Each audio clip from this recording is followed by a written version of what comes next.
वृष और अकपि या कपि, जो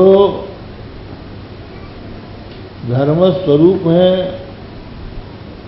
और बराह रूप से पृथ्वी का जिन्होंने उद्धार किया, वो वृषाकपि। तत्र गत्वा जगन्नाथं देवदेवं जगत्पतिं वृषाकपिं पुरुषं पुरुषसूक्तेन उपदस्थे समाहिताः। तो देवदेव जगतपति वृषाकपि भगवान बराह है। भगवान बराह ने ये पृथ्वी रसातल में थी, उसको ऊपर उठाया, अपने दांतों में पृथ्वी को फंसा के जल के ऊपर लाए। ये पौराणिक कथा है। और उनकी आवश्यकता इसलिए पड़ गई कि ब्रह्मा जी ने सृष्टि की रचना प्रारंभ की, तो जिस कमल के ऊपर ब्रह्मा जी की उत्पत्ति हुई थी, उसी के पत्ते में ये सब प्रजा रहती थी। अब इतनी बढ़ गई कि उनके लिए स्थान की आवश्यकता पड़ गई। तो स्थान के लिए उन्होंने भगवान का स्मरण किया, तो ब्रह्मा जी की नासिका से एक छोटा सा बराह निकला और वो विशाल रूप धारण करके पृथ्वी का उद्धार करने के लिए पाताल गया। ये तो कथा है। बात क्या है कि जब लोग स्वार्थी हो जाते हैं, धर्म का त्याग कर देते हैं, परोपकार भूल जाते हैं और केवल अपना ही पेट भरने की बात सोचने लगते हैं, दूसरों की नहीं सोचते, तो धरती रसातल में पहुंच जाती है।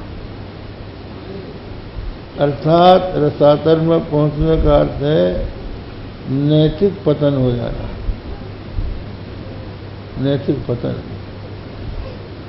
जिसको आजकल लोग भ्रष्टाचार कह रहे हैं।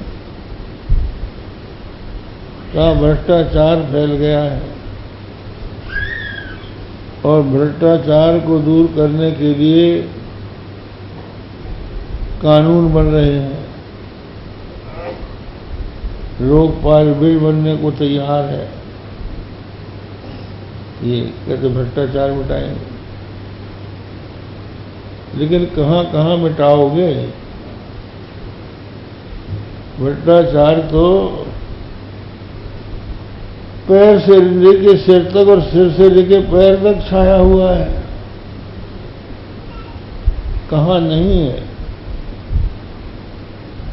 लोगों के मन में अब दूसरों की तरफ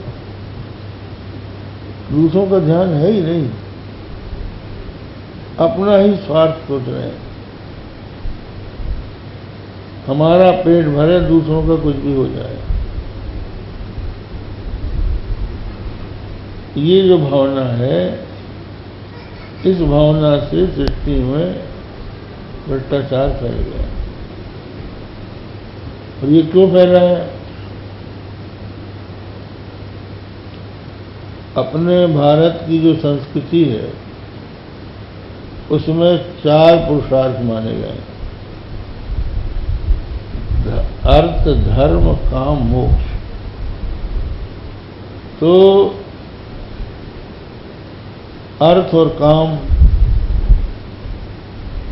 अर्थ माने धन संपत्ति, और काम का मतलब है भोग, इंद्रियों की तृप्ति। ये अर्थ और काम हो गए। तो लोगों के हृदय में अब दो ही रह गए हैं, और धर्म और मोक्ष की चिंता नहीं है।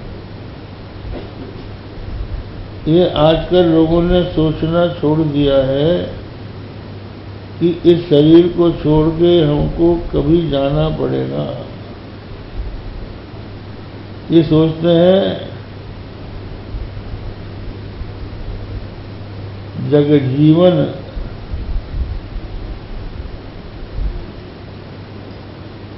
मनुष्य का जो जीवन है संवत पंचदशा और कल्पांत न छूट गुमाना सा 5-10 साल का जीवन है, लेकिन ये सोच के बैठे हैं कि कल्पांत तक हम ही रहेंगे। पूछा गया राजा युधिष्ठिर से कि आश्चर्य क्या है? उन्होंने कहा अहन्यहन्य भूतानि गच्छन्ति यम मंदिरम शेषास्थापिमिच्छन्ति किमाश्चर्य मतः परम। ये कलियुग के प्राणियों की स्थिति। तो अब आप सोचिए कितने दिन तक भोग करोगे, कब तक इंद्रियों की तृप्ति करोगे? अब आप सोचो, आपके दांत मजबूत हैं तो गन्ना चूस लेते हो, लेकिन जब टूट जाएंगे तब तो कैसे चूसोगे? अब आप सोचिए, पहले लोग बोलते थे तो 10-10 हजार आदमियों के बीच में एक एक वक्ता बोलता था और उसकी बात सुनाई पड़ जाती थी। लेकिन अब 10 आदमियों के बीच में भी लाउड स्पीकर लग रहा है, और टेलीविजन के कारण आंखें फूट गई, सबके चश्मा लग रहा है। ये हालत है। कान में सुनाई पड़ता नहीं है, आंख से दिखता नहीं है, और सोचते हम देखते ही रहेंगे। जीव का हाल ये है कि पहले घर में जब कोई मेहमान आता था तो पक्का भोजन बनता था। भाई आज मेहमान आए हैं, या किसी संत महात्मा को निमंत्रण किया तो इनके लिए भोजन अच्छा बनता था। अब रोज ही रोज अच्छा बन रहा है।